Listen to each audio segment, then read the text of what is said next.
ఓకేనండి. మిగతా ఎవరైతే నాకు ఎంక్వైరీస్ ఎక్కువ చేస్తున్నారో, ఎంక్వైరీ చెయ్యాలనుకుంటున్నారో వాళ్ళకి నేను చెప్తున్నాను. ఇప్పుడు మీరు చూడొచ్చు, కొంతమంది నా పర్సనల్ ఫోటోగ్రాఫర్‌లో, రెగ్యులర్‌గా ఇచ్చే ఫోటోగ్రాఫర్‌లు ఆళ్ళు ఒక్కొక్కళ్ళు 10 ప్రాజెక్టులు ఇచ్చి పంపిస్తున్నారు. 10 ప్రాజెక్టులు. ఒక 5, 6 సంవత్సరాల నుంచి ఉన్న ఫోటోగ్రాఫర్‌లు కూడా ఉన్నారు. కంటిన్యూషన్ 10 ప్రాజెక్టులు కూడా తీసేసుకుంటున్నాను ఇప్పుడు. ఇప్పుడైతే మినిమం 10 ప్రాజెక్టులు, 5 ప్రాజెక్టులు పంపించేయమంటున్నాను ఒకేసారి. ఎందుకు ఇలా ఇస్తున్నారు? ఇప్పుడు వాళ్ళకి నాకు ఒకవేళ ప్యాటర్న్స్ కుదరలేదండి, ఇద్దరికి అండర్స్టాండింగ్ కుదరలేదు. ఇన్ని సంవత్సరాల నుంచి ఇన్ని వర్క్లు ఇవ్వరు కదా, లేకపోతే ఇన్నేసి ప్రాజెక్టులు ఒకేసారి ఇవ్వరు కదా.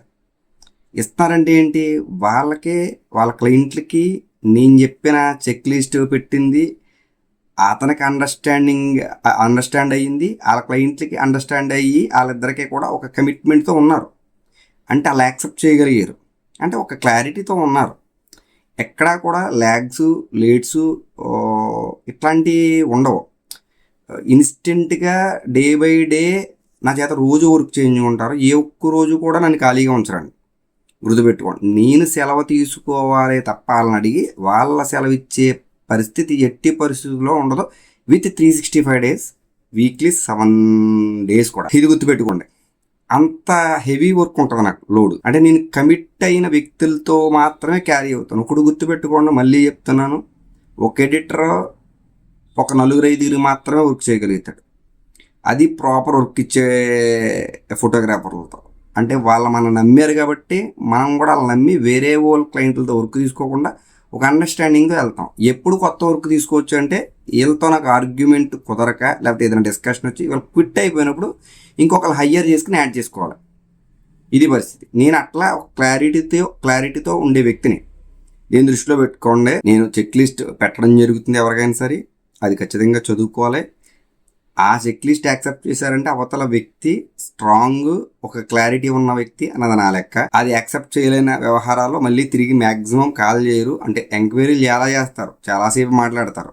నేను చెక్ లిస్ట్ పెట్టగానే లేదా స్ప్లిట్టింగ్ ఫోల్డర్ పెట్టగానే 90% ఫోటోగ్రాఫర్లో డేటాను స్ప్లిట్ చేయలేని పరిస్థితి, డేటా నేను చెప్పిన క్వాంటిటీలో ఇవ్వలేని పరిస్థితి, ఇవేమీ చేయలేరు.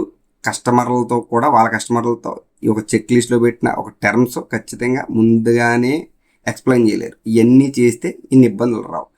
ఇవన్నీ క్లారిటీతో ఉన్నారు కాబట్టే ఇప్పుడు నాకు రెగ్యులర్గా ఇచ్చి ఫోటోగ్రాఫర్లతో ఎటువంటి కరెక్షన్స్, ఇబ్బందులు 99% ఉండవు. ఉన్న 1-2 కరెక్షన్లో అది కూడా 1-2 రోజుల్లో క్లియర్ అయిపోతాయి.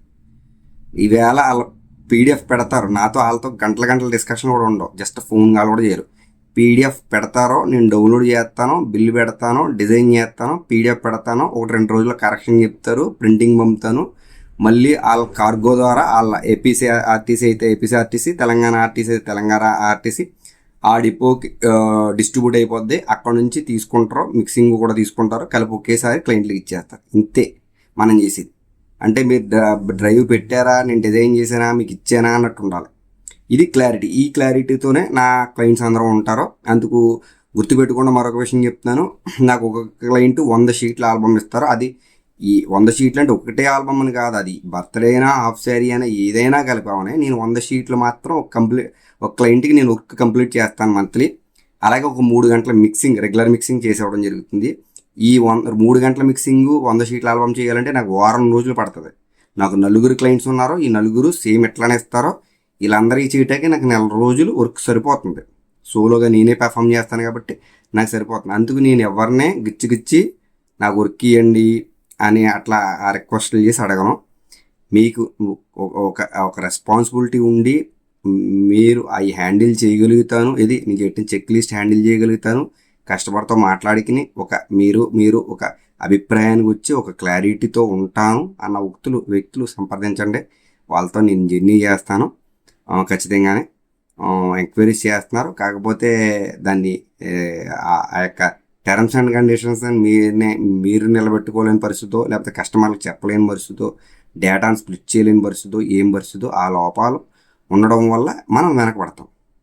నేను ఎట్లా ఉంటాను, నేను పూర్వం నుంచి కూడా గత 10 సంవత్సరాల నుంచి కూడా ఎలాగ ఉన్నానంటే ఇప్పుడు నడవదండి. ఇప్పుడు ఫొటోస్ అన్నీ ఏతో చేయవలసి వస్తుంది, ఏ టూల్స్ వాడవలసి వస్తుంది, దానికి క్రెడిట్స్ ఖర్చు అవుతున్నాయి. మీరు మనకు నచ్చినట్టుగా ఆల్బమ్ చేసి తర్వాత ఈ ఫోటో తీసి ఆ ఫోటో పెట్టాలంటే బోల్డ్ మనీతో ఖర్చుతో కూడుకున్న పని. అదే వీడియో అయితే ఇంకా చాలా బడ్జెట్తో కూడుకున్న పని. అందుకు టక్కన ఇది తీసి అది పెట్టాయంటే ఇది వరకు సాగదు. క్లయింట్ని అడిగిన ముందే మీకు ఏ పాటలు కావాలి, ఏ క్లిప్స్ కావాలి, ఏ ఫొటోస్ కావాలి అని క్లారిటీ అడిగి నాకు డేటా పెడితే ఆ ప్రాబ్లం మీకు రాదన్నది నా భావన. ఇది ఎవరినే ఇబ్బంది పెట్టాలని కాదు.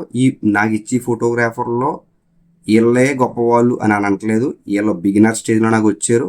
నేను చెప్పింది ఫస్ట్ ఇబ్బంది పడ్డారో, తర్వాత అలవాటు పడ్డారో, వాళ్ళ ఏరియాలో వాళ్ళ బిజినెస్ సస్టైన్ అవ్వగలుగుతున్నారు.